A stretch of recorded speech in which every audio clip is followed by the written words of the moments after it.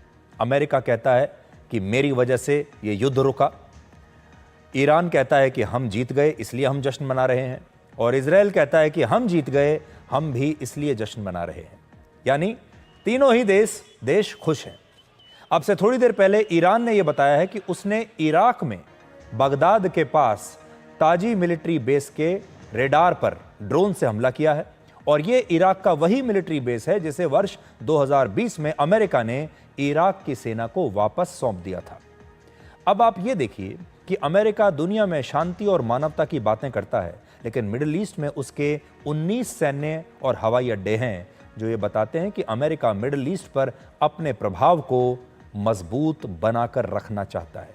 America ने दुनिया के अलग अलग हिस्सों में आप देखिए अपनी सेना उतारी हुई हैं, हथियार बेच रहा है, सब कुछ शांति के नाम पर। मिडिल ईस्ट में स्ट्रेट ऑफ हॉर्मुज के आसपास कुल 8 देश मौजूद हैं। इनके नाम हैं ईरान, इराक, कुवैत, सऊदी अरब, बहरीन, कतर, यूएई और ओमान। आपके सामने नक्शे पर दुनिया का करीब 20% तेल इसी ट्रेड रूट से होकर गुजरता है और यह दुनिया के सबसे महत्वपूर्ण समुद्री रास्तों में से एक है। मिडिल ईस्ट का यह इलाका अमेरिका के लिए भी महत्वपूर्ण है और यहां ईरान के आसपास अमेरिका के 19 सैन्य और हवाई अड्डे हैं। आप इस नक्शे पर देखेंगे तो एक तरफ ईरान है और उसके आसपास अमेरिका के सारे सैन्य अड्डे हैं, जिन पर करीब 40 से 50 हजार अमेरिकी सैनिक आधुनिक हथियारों के साथ और अमेरिका की वायुसेना और अमेरिका की नौसेना के बेड़ों के साथ वहां पर तैनात हैं। इनमें भी कतर के मिलिट्री बेस को अमेरिका ने वर्ष 1996 में स्थापित किया था और यहां पर अमेरिका के लगभग 11,000 सैनिक और 100 लड़ाकू विमान तैनात हैं। ये वहां का उनका सबसे बड़ा बेस है।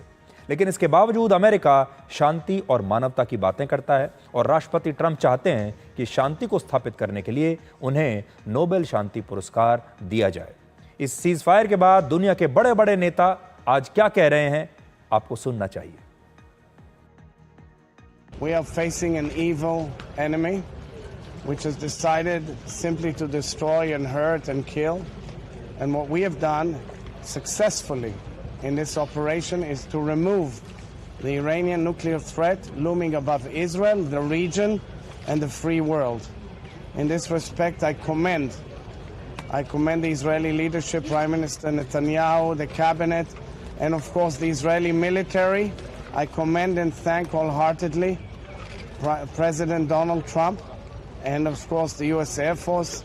And I commend all those who have been involved in this operation, meaning an operation that clearly has a direct impact on the well-being and safety of the world, the region, and the state of Israel. Den Aufruf des amerikanischen Präsidenten zu einem Waffenstillstand begrüßen wir daher. Gelingt dieser Waffenstillstand nach den entscheidenden Militärschlägen der USA, wir rufen nun sowohl Iran als auch Israel dazu auf, diesem Aufruf des amerikanischen Präsidenten zu folgen. Сообщают, что американцы убедили Израиль пойти на прекращение огня и на установление бессрочного перемирия, что аналогичную роль в отношении Тегерана сыграли наши катарские друзья. Мы только приветствовать будем, если такая договоренность существует, но уже после ее объявления. तो cease fire शब्द अब पूरी दुनिया में गूंज रहा है। आपको याद होगा पिछले महीने भारत और पाकिस्तान के युद्ध में भी 4 दिन के बाद सीज फायर लागू हुआ था, जबकि इस युद्ध में 12 दिन के बाद सीज फायर पर सहमति बनी है। अब बड़ा सवाल यह है कि रशिया और यूक्रेन के बीच जो युद्ध 3.5 साल से चल रहा है और इजराइल और गाजा के बीच जो युद्ध 1.5 साल से चल रहा है, यहां पर सीज फायर कब लागू होगा। और अब से कुछ देर पहले राष्ट्रपति ट्रंप ने नेटो समिट में शामिल होने से पहले कहा कि ईरान अब न्यूक्लियर शक्ति नहीं है बल्कि एक व्यापारिक शक्ति वो बनेगा और ईरान को महान राष्ट्र बनने के लिए अब हिंसा की आवश्यकता नहीं पड़ेगी। And Iran's not going to have a nuclear weapon, by the way. I think it's the last thing in their mind right now. They're not going to have enrichment and they're not going to have a nuclear weapon, and they know that. They're going to get on to being a great trading nation. You know, they're very good traders. And they're going to be a great trading nation, and they have a lot of oil. They're going to do well. They're not going to have a nuclear weapon. So did they The promise? last thing on Iran's mind right now is nuclear weapons. If there was, there was. But no, I don't want it. I'd like to see everything calm down as quickly as possible. Regime change takes chaos. America के राष्ट्रपति Trump दुनिया में जो भी देश युद्ध लड़ रहे होते हैं उनके बीच समझौता कराने के बाद वो ये कहते हैं कि आप लड़िए मत, आप व्यापार कीजिए, आप ट्रेड कीजिए। और यहाँ वो ईरान को भी यही कह रहे हैं कि ईरान तो एक बहुत बड़ा ट्रेडिंग कंट्री है, ईरान को ट्रेड करना चाहिए, ईरान को व्यापार करना चाहिए। और हर जगह जहाँ भी वो जाते हैं लोगों को यही, हर देश को यही कहते हैं कि युद्ध मत लड़िए, आप व्यापार कीजिए। असल में डोनाल्ड ट्रंप खुद एक बहुत बड़े व्यापारी हैं, खुद बहुत बड़े बिजनेसमैन हैं, बहुत सफल बिजनेसमैन हैं वो अमेरिका के।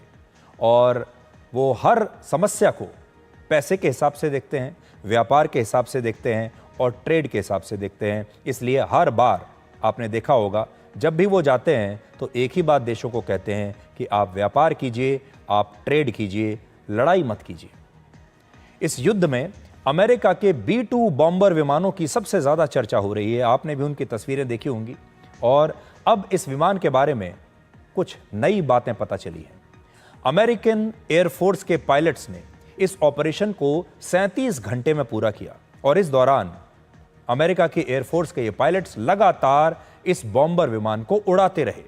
तो आप भी सोचते होंगे कि एक विमान अपने मिशन पर जा रहा है, जहां इतना बड़ा मिशन है, उसे बम गिराने हैं, ईरान के न्यूक्लियर साइट्स को नष्ट करना है और यह मिशन 37 घंटे का है।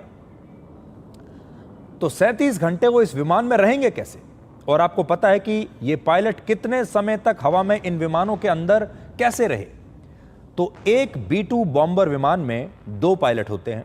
जब एक पायलट विमान को उड़ाता है तो उस समय दूसरा पायलट आराम कर सकता है और आराम करता है। पायलट के लिए विमान में एक बेड की व्यवस्था होती है और साथ ही इस विमान में पायलट्स के लिए एक टॉयलेट है, एक माइक्रोवेव की व्यवस्था की गई है और एक फ्रिज भी होता है कि वो अपना खाना गर्म करके खा सकें जो उन्हें खाना है, और फ्रिज में वो अपने पीने का सामान, पानी वगैरह रख सकते हैं।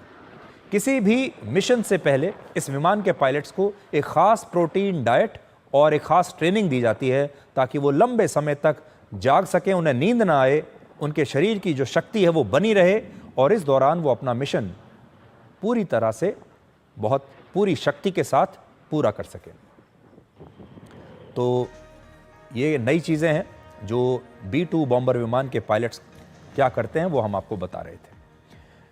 अब आपको ये बताएंगे कि दोहरे मापदंडों ने मुस्लिम देशों की एकता को कैसे खोखला बना दिया है।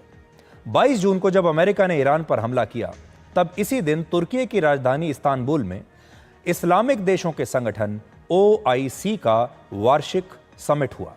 इसे ऑर्गेनाइजेशन ऑफ इस्लामिक कोऑपरेशन कहते हैं, इसीलिए OIC इसे कहा जाता है, जिसमें दुनिया के कुल 57 इस्लामिक देश शामिल हैं। जब OIC के मंच पर मुस्लिम देश एकता दिखा रहे थे, तब उसी दिन अमेरिका इराक और सीरिया जैसे मुस्लिम देशों के एयर स्पेस का इस्तेमाल करते हुए एक और मुस्लिम देश ईरान में हवाई हमले करने के लिए आया। इससे सवाल उठता है कि जब यही मुस्लिम देश एक दूसरे के साथ विश्वासघात करते हैं तो फिर यह संगठन और यह एकता किस काम की है? इसका जवाब यह है कि इस मंच का इस्तेमाल कुछ खास देशों को निशाना बनाने के लिए किया जाता है, जिनमें हमारा देश भारत भी है। इसलिए आज इनके एजेंडा को एक्सपोज करना बहुत जरूरी है। 21 और 22 जून को जब इस्तांबुल में OIC का यह वार्षिक समिट हुआ, तब इसमें कुल 147 प्रस्तावों और इस्तांबुल डिक्लेरेशन को अपनाया गया, उस पर हस्ताक्षर हुए। और आज मैं इस्तांबुल डिक्लेरेशन की कॉपी अपने हाथ में लेकर आया हूं। इसे पढ़कर ऐसा लगता है कि OIC के इस मंच को 3 देशों ने हाईजैक कर लिया है। ये 3 देश हैं तुर्की, अजरबैजान और पाकिस्तान। ये वही तीनों देश हैं जो ऑपरेशन सिंदूर के समय पाकिस्तान की टीम का हिस्सा थे और अब इस बार भी इन तीनों देशों ने भारत के खिलाफ OIC के मंच से दुष्प्रचार किया है। इस डिक्लेरेशन में लिखा है कि OIC के सभी मुस्लिम देश पाकिस्तान के लोगों के साथ अपना भाईचारा, अपना समर्थन व्यक्त करते हैं और भारत ने ऑपरेशन सिंदूर के दौरान पाकिस्तान और आजाद कश्मीर पर बेबुनियाद हमले किए, जिससे इस क्षेत्र में अस्थिरता का माहौल पैदा हुआ। सोचिए, मुस्लिम देशों के ये संगठन पाकिस्तान ऑक्यूपाइड कश्मीर को आजाद कश्मीर लिखते हैं और भारत के अभिन्न अंग जम्मू कश्मीर को Indian illegally occupied Jammu and Kashmir लिखते हैं और यह सब कुछ शायद पाकिस्तान के कहने पर होता है। इसी डिक्लेरेशन में आगे लिखा है कि OIC के सभी मुस्लिम देश जम्मू कश्मीर के मुसलमानों के साथ अपना भाईचारा व्यक्त करते हैं और OIC मानता है कि जम्मू कश्मीर के लोगों को अपना भविष्य तय करने का अधिकार है। विडंबना यह है कि इस बयान में एक जगह ये सारे इस्लामिक देश कहते हैं कि मुस्लिम देशों के आंतरिक मामलों में बाहरी दखल को स्वीकार नहीं किया जाएगा और फिर दूसरी तरफ यही देश जम्मू कश्मीर पर टिप्पणी करके भारत के आंतरिक मामलों में दखल देते हैं। इसमें यह भी लिखा है कि भारत समेत पूरी दुनिया के कई हिस्सों में इस्लामोफोबिया की भावना बढ़ रही है और मुसलमानों के खिलाफ नफरती हिंसा की घटनाएं होने से उनकी सुरक्षा को खतरा पैदा हो गया है।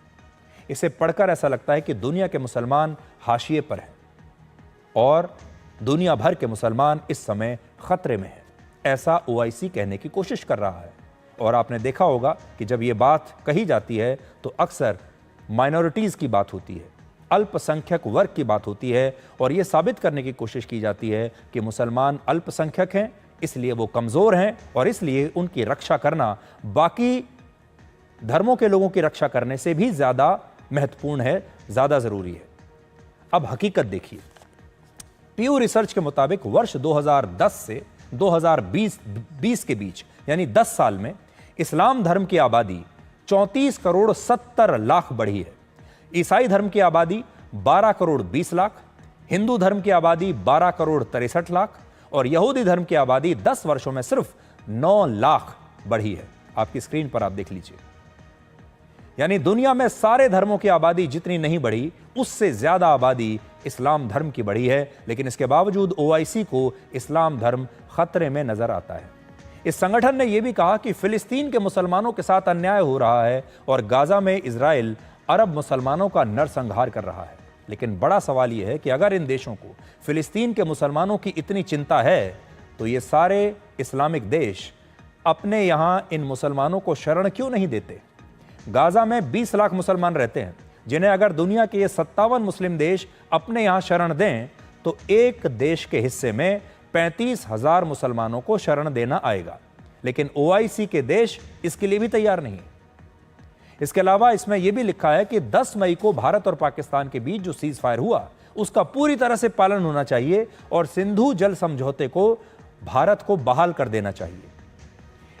इसे पढ़कर ऐसा लगता है कि यह बात खुद पाकिस्तान ने ही जिद करके वहां लिखवाई होगी, क्योंकि एक दिन पहले बिलावल भुट्टो ने पाकिस्तान की नेशनल असेंबली में यही बात कही कि सिंधु जल समझौता अगर बहाल नहीं हुआ तो पाकिस्तान युद्ध लड़ेगा। हालांकि भारत ने ओआईसी के इस बयान की कड़ी निंदा की है और भारत ने 4 बड़ी बातें कही हैं। पहला, ओआईसी को भारत के आंतरिक मामलों पर टिप्पणी करने का कोई अधिकार है ही नहीं। दूसरा, ये सारी बातें पाकिस्तान से प्रेरित हैं और पाकिस्तान ओआईसी के मंच का दुरुपयोग कर रहा है। तीसरा, ऑपरेशन सिंदूर आत्मरक्षा में की गई कार्रवाई थी जिसमें आतंकवादियों को नुकसान पहुंचाया गया। चौथा, पाकिस्तान आतंकवाद का पालन पोषण करता है और बाद में इस्लामिक देशों के मंच पर आकर उनकी ठेकेदारी करता है, और यह बात पूरी तरह से सही भी है। पाकिस्तान ओआईसी के मंच पर कहता है कि वो इस्लाम धर्म की रक्षा करेगा। यह पूरा मंच इस्लाम धर्म के नाम पर बनाया गया है, क्योंकि इसमें सारे वो देश हैं जो इस्लाम धर्म को मानते हैं। लेकिन दूसरी तरफ पाकिस्तान इस्लामिक देश ईरान पर हमला करने वाले देश अमेरिका के राष्ट्रपति डोनाल्ड ट्रंप को नोबेल शांति पुरस्कार देने की मांग भी करता है। पाकिस्तान के आर्मी चीफ व्हाइट हाउस में राष्ट्रपति ट्रंप के साथ लंच करते हैं, और यह सब तब होता है जब पाकिस्तान इस युद्ध से पहले अपने न्यूक्लियर बॉम्ब को इस्लामिक बॉम्ब बताता था, ईरान को अपना भाई कहता था, लेकिन उसने उसी दिन ईरान को धोखा दे दिया। और इससे पता चलता है कि पाकिस्तान के लिए इस्लाम धर्म नहीं बल्कि उसका अपना निजी फायदा और उसके हित मायने रखते हैं। वरना ईरान पर हमला करने वाले देश अमेरिका के राष्ट्रपति को वो नोबेल शांति पुरस्कार क्यों दिलवाएगा? उनका आर्मी चीफ राष्ट्रपति ट्रंप के साथ लंच करने के लिए क्यों जाएगा? राष्ट्रपति ट्रंप को नोबेल शांति पुरस्कार दिलाना चाहता है पाकिस्तान, और दूसरी तरफ इजराइल और अमेरिका जिन देशों पर हमला कर रहे हैं, पाकिस्तान उन इस्लामिक देशों को का खुद अपने आप को उनका मसीहा दिखाना चाहता है और उनसे कह रहा है कि वो संयुक्त राष्ट्र में अब इन देशों के मुद्दों को उठाएगा, ईरान के मुद्दे को वो संयुक्त राष्ट्र में उठाएगा। ऐसा करके पाकिस्तान मुस्लिम देशों और अमेरिका के साथ बराबर संबंध रखना चाहता है। लेकिन हकीकत यह है कि पाकिस्तान किसी का भी सगा नहीं और वो इतिहास में पहले भी ऐसा कर चुका है।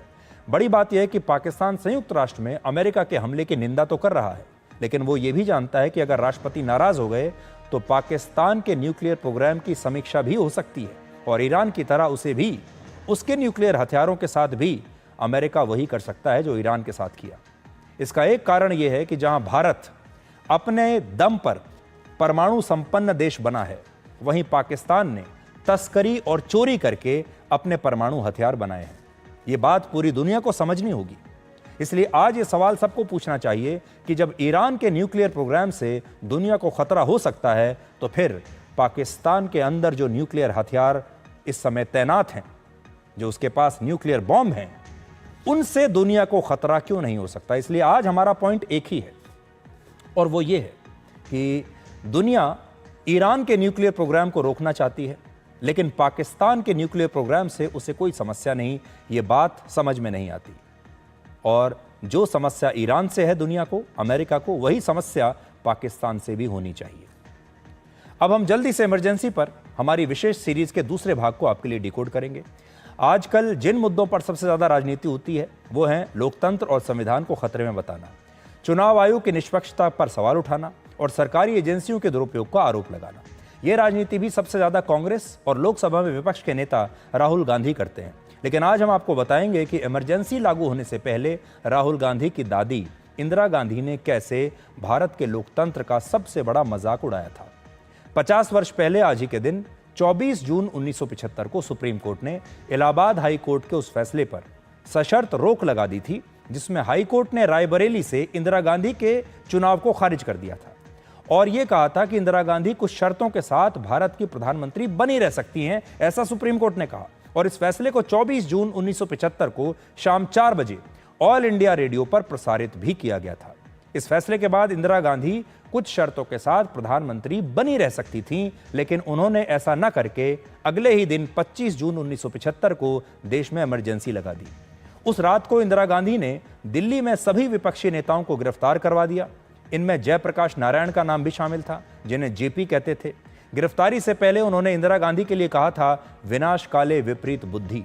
यह भारतीय लोकतंत्र का वो युग था जब इंदिरा गांधी ने अपनी सत्ता और अपने खानदान के सामने कुछ नहीं देखा। सबसे पहले उन्होंने सिर्फ सत्ता में बने रहने के लिए 1971 में समय से पहले लोकसभा के चुनाव कराए। अगर उस साल ऐसा ना होता तो भारत में लोकसभा और विधानसभा के चुनाव एक साथ आज भी हो रहे होते। दूसरा, इंदिरा गांधी ने रायबरेली से चुनाव जीतने के लिए सरकारी मशीनरी का दुरुपयोग किया। विपक्ष की तरफ से उनके खिलाफ चुनाव लड़ने वाले राजनारायण ने आरोप लगाया कि इंदिरा गांधी चुनाव में वायुसेना के विमान का इस्तेमाल कर रही थी और उन्होंने चुनाव जीतने के लिए एक डमी कैंडिडेट को खड़ा किया था जिसे 50,000 रुपए की रिश्वत दी गई थी। 4 साल के बाद 12 जून 1975 को जब इलाहाबाद हाईकोर्ट ने अपना अंतिम फैसला सुनाया तो इंदिरा गांधी को चुनाव में सरकारी मशीनरी के दुरुपयोग का दोषी पाया गया।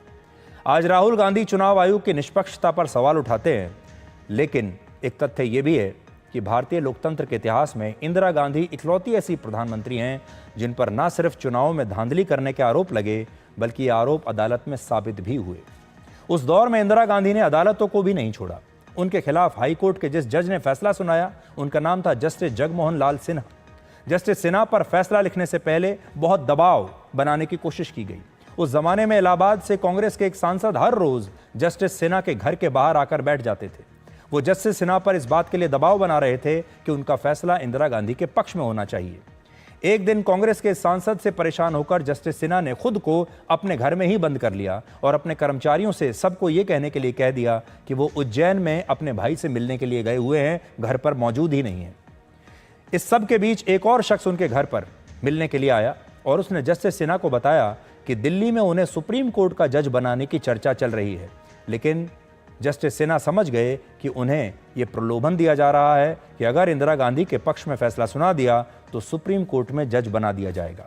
7 जून 1975 को जब जस्टिस सिन्हा ने अपना फैसला लिख दिया तब उनके पास इलाहाबाद हाईकोर्ट के चीफ जस्टिस ने देहरादून से फोन किया और कहा कि दिल्ली से गृह मंत्रालय के अतिरिक्त सचिव उनसे मिलने आए थे और उन्होंने कहा है कि जस्टिस सिन्हा अपने फैसले को जुलाई तक के लिए टाल दें। इंदिरा गांधी का कहना था कि वो किसी कार्यक्रम के लिए मेक्सिको जा रही हैं, इसलिए अदालत का फैसला उनकी सुविधा के हिसाब से आना चाहिए।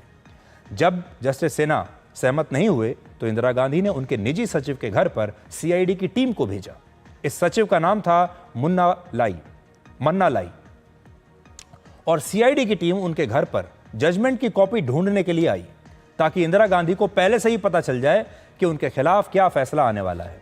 12 जून को जब फैसला आया उस दिन भी सुबह सुबह सीआईडी के 2 अधिकारी मन्ना लाई के पास पहुंचे और कहा कि इंदिरा गांधी खुद हॉटलाइन पर हैं और वो जानना चाहती हैं कि जस्टिस सिन्हा क्या फैसला सुनाने वाले हैं।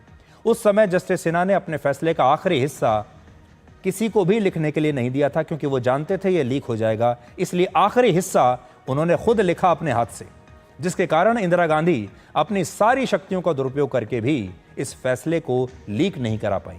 और सोचिए ये सब इमरजेंसी के लागू होने से पहले हुआ, जिससे पता चलता है कि उस दौर में लोकतंत्र की हत्या इमरजेंसी लागू होने से पहले ही कर दी गई थी।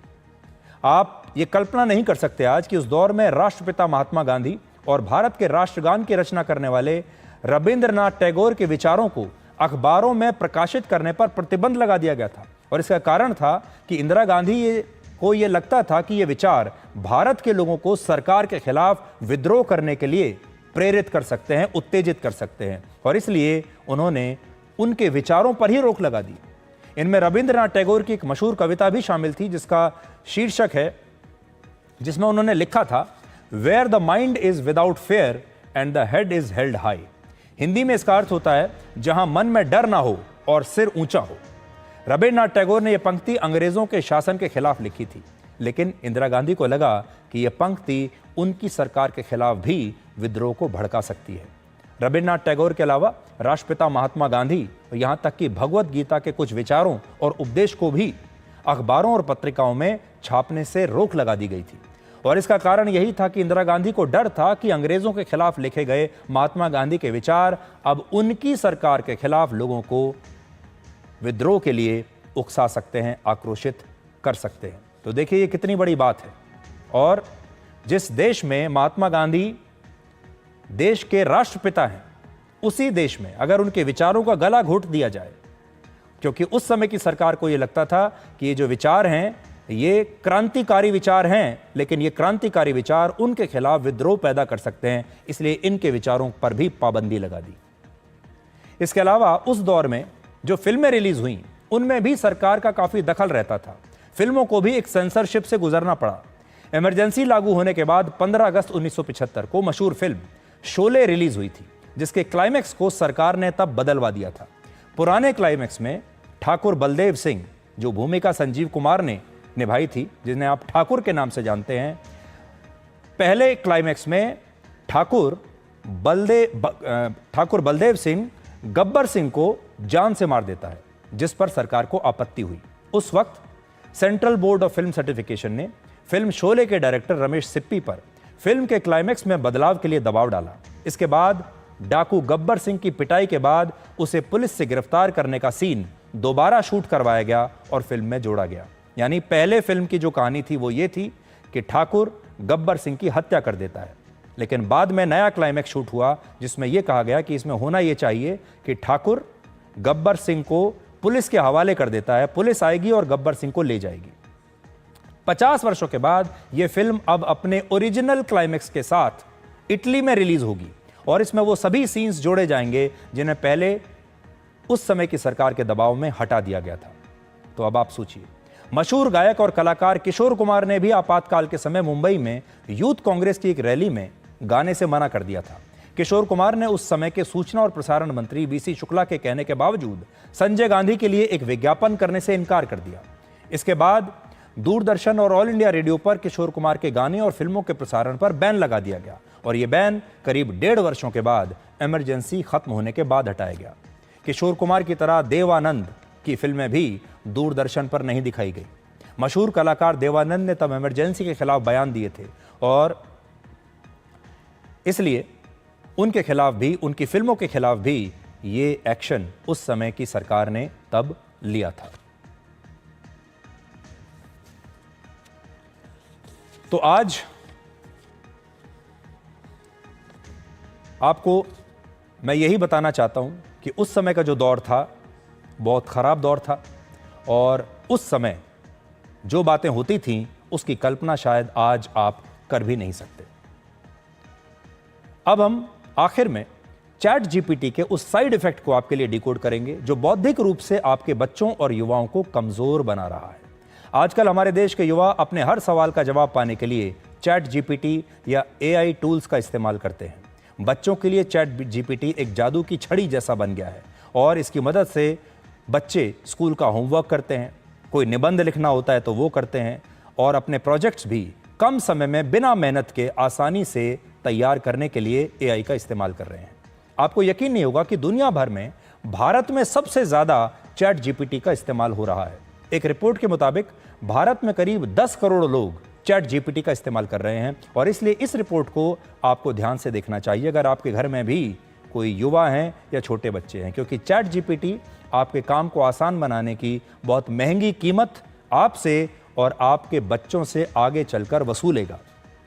अमेरिका के एक मशहूर यूनिवर्सिटी MIT की एक स्टडी के अनुसार चैट GPT जैसे AI टूल्स का ज़्यादा इस्तेमाल आपके दिमाग के लिए नुकसानदेह है। इससे आपके बौद्धिक विकास में रुकावट पैदा हो सकती है। चैट GPT बच्चों के मस्तिष्क के बौद्धिक श्रम और क्रिटिकल थिंकिंग को धीरे धीरे ख़त्म कर रहा है। उसका ज़्यादा इस्तेमाल याददाश्त खराब कर सकता है, बच्चों की तार्किक क्षमता और आपकी ब्रेन एक्टिविटी के लिए भी हानिकारक हो सकता है। MIT ने 18 से 39 वर्ष के 54 लोगों को 3 अलग अलग ग्रुप्स में बांटकर उन पर स्टडी की। इन तीनों ग्रुप्स को निबंध लिखने के लिए कहा गया। पहले ग्रुप को सिर्फ अपनी बौद्धिक क्षमता और दिमाग की मदद से निबंध लिखना था। तो इसको समझिए, पहला ग्रुप ऐसा जो अपने आप से, अपनी बुद्धि के हिसाब से निबंध लिखेगा और इसके लिए उन्हें कोई मदद कहीं से नहीं दी जाएगी। किसी भी प्रकार का कोई डिजिटल टूल या AI का इस्तेमाल उन्हें नहीं करना, अपने दिमाग से निबंध लिखना है। दूसरे ग्रुप को चैट GPT के इस्तेमाल और फिर तीसरे ग्रुप को गूगल जैसे सर्च इंजन की मदद से अपना निबंध लिखना था। इन सभी लोगों की मस्तिष्क की गतिविधियों को 4 महीने तक ट्रैक किया गया। इन तीनों ग्रुप्स के नतीजे चौंकाने वाले आए। जो ग्रुप चैट GPT का इस्तेमाल कर रहा था वो तेजी से काम तो कर रहा था, लेकिन उनके मस्तिष्क में बहुत कम गतिविधियां देखने को मिली। इस ग्रुप के लोग सिर्फ चैट GPT की बातों को अपने निबंध में सिर्फ कॉपी पेस्ट कर रहे थे। उनके लेख में मौलिकता की बहुत कमी थी। ये लोग चैट GPT की बातों को समझकर उसे अपने अनुसार अभिव्यक्त नहीं कर पा रहे थे। वो अपनी बातों को तार्किक रूप से लिख नहीं पा रहे थे, यानी सिर्फ कॉपी कर रहे थे। वो ग्रुप जिसने चैट GPT और सर्च इंजन की मदद के बगैर अपनी बौद्धिक क्षमता और अपने दिमाग से निबंध लिखा, उनके मस्तिष्क में सबसे ज्यादा गतिविधियां देखी गई। उनके निबंध में मौलिकता थी, नई बातें थीं और उन लोगों में याददाश्त, तार्किक और बौद्धिक क्षमता सबसे ज्यादा पाई गई। और जिस ग्रुप ने सर्च इंजन के इस्तेमाल से निबंध लिखा, उनके परिणाम थोड़े से बेहतर तो थे, लेकिन चैट GPT का इस्तेमाल करने वाले लोगों से उनके नतीजे बेहतर थे। इस स्टडी में बताया गया कि चैट GPT जैसे AI टूल्स का ज्यादा इस्तेमाल मस्तिष्क के लिए खतरनाक हो सकता है। इसमें बताया गया कि इसका असर युवाओं और बच्चों पर सबसे ज्यादा होता है। इससे उनकी रचनात्मक क्षमता और बौद्धिक विकास प्रभावित होता है। अब आपके मन में चैट GPT जैसे AI टूल्स को लेकर सवाल उठ रहे होंगे। जब भी कोई नई टेक्नोलॉजी बाजार में आती है तो उसे लेकर एक नई बहस शुरू हो जाती है। ध्यान देने वाली बात यह है कि कोई भी नई टेक्नोलॉजी अपने आप में खतरनाक नहीं है जब तक उसका इस्तेमाल सही तरीके से किया जाए। यही बात चैट GPT जैसे AI टूल्स पर लागू होती है। आपको इन पर पूरी तरह से निर्भर होने के बजाय इनका इस्तेमाल एक सहायक के तौर पर करना चाहिए, यानी AI आपका मालिक ना बन बैठे। मालिक आपको ही रहना है। You should be the master. आपको मास्टर बने रहना है और AI का इस्तेमाल करना है। ऐसा ना हो कि AI आपका मालिक बन बैठे। आपको याद होगा 19वीं सदी में जब टाइपराइटर का आविष्कार हुआ तो कहा गया कि लोग अब पेन से लिखना बंद कर देंगे, क्योंकि पहले लोग पेन से लिखते थे। फिर टाइपराइटर आया, कैलकुलेटर आया तो ये कहा जाने लगा कि अब लोग कैलकुलेट करना भूल जाएंगे, गिनती पहाड़े भूल जाएंगे। फिर कंप्यूटर आने के बाद ये कहा गया कि इससे लोगों की नौकरियां चली जाएंगी, अब तो कंप्यूटर कर लेगा सब कुछ।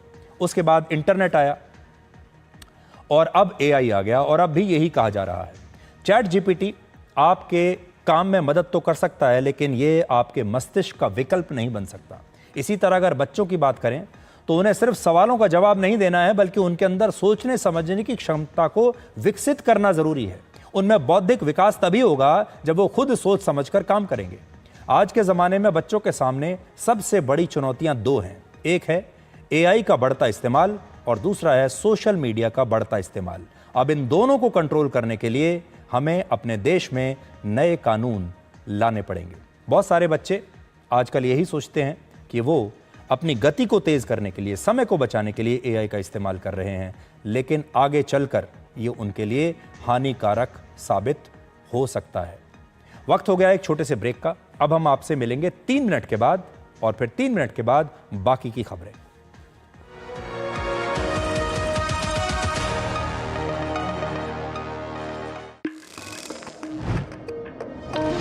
कौन है जो देश की वायरिंग को सेफ बनाता है? कौन है जो देश की वायरिंग को इको फ्रेंडली बनाता है। कौन है जो जोड़े देश को?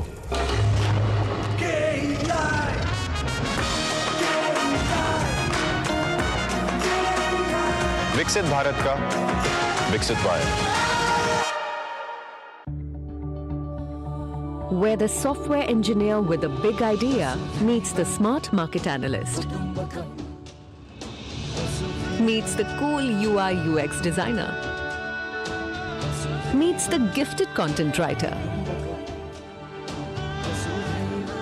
meets the talented photographer to create the big dream. The world comes together at Sharda University. So where are you?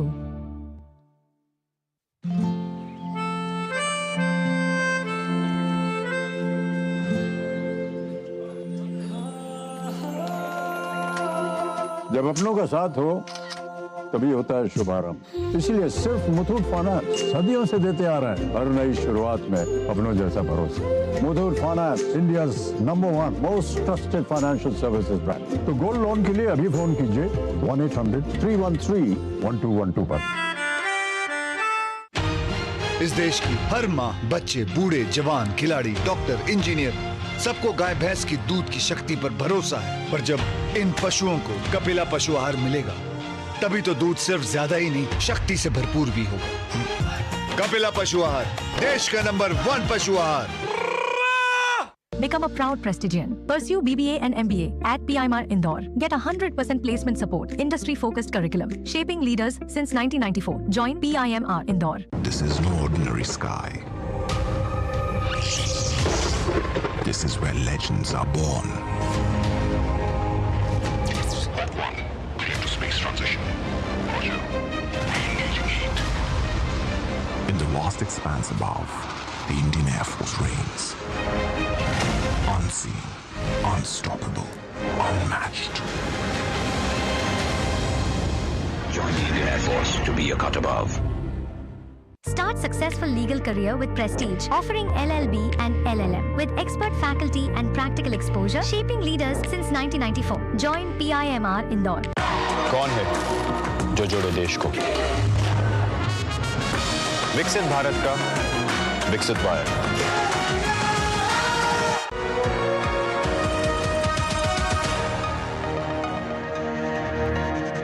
अब हम आपको इस नए डिजिटल युग की एक नई टैक्सी दिखाते हैं जिसका नाम है रोबो टैक्सी।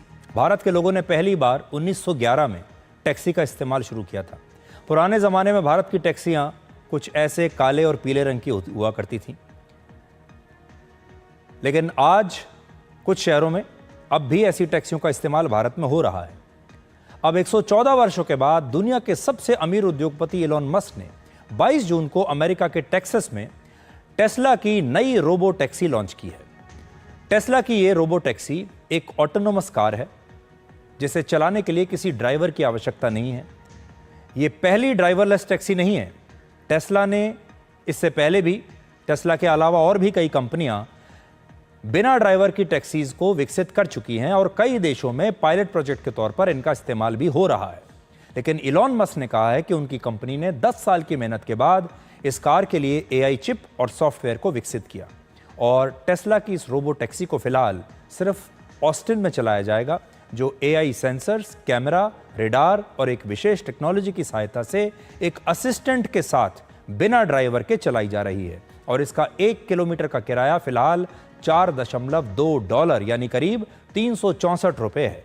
रोबो टैक्सी का फिलहाल ट्रायल रन किया जा रहा है और इसमें यात्रियों की सुरक्षा का एक बहुत महत्वपूर्ण मुद्दा है। फिलहाल रोबो टैक्सी में यात्रियों की सेफ्टी को सुनिश्चित करने के लिए ड्राइवर के साथ वाली सीट पर एक ऐसे व्यक्ति को बिठाया जाता है जो किसी भी परेशानी में इस कार को कंट्रोल कर सके। आज आपको यहां यह देखना होगा कि क्या भारत को भी बिना ड्राइवर की टैक्सी की आवश्यकता है। अगर हमारे देश में भी अगर यह टेक्नोलॉजी आएगी तो क्या होगा।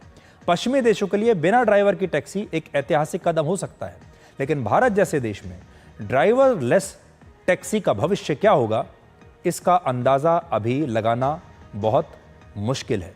लेकिन अब आप ये गाड़ी की तस्वीर आप देख सकते हैं, ये रोबो टैक्सी है।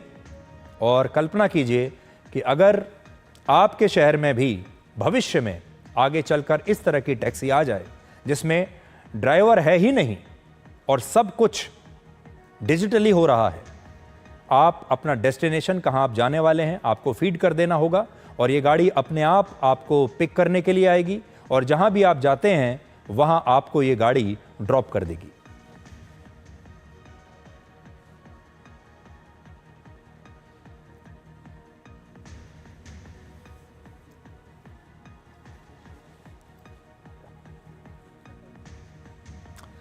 तो आज के लिए डिकोड में इतना ही। अब आपसे हमारी अगली मुलाकात होगी कल रात 9 बजे। तब तक आप खुश रहिए, सुरक्षित रहिए, स्वस्थ रहिए। और आज हम आपको रविंद्रनाथ टैगोर की कविता की एक पंक्ति सुनाना चाहते हैं जिस पर इमरजेंसी के समय प्रतिबंध लगा दिया गया था। Where the mind is without fear and the head is held high. इसका मतलब है वहां रहो जहां मन भय से मुक्त हो और सिर गर्व से ऊंचा हो। नमस्कार।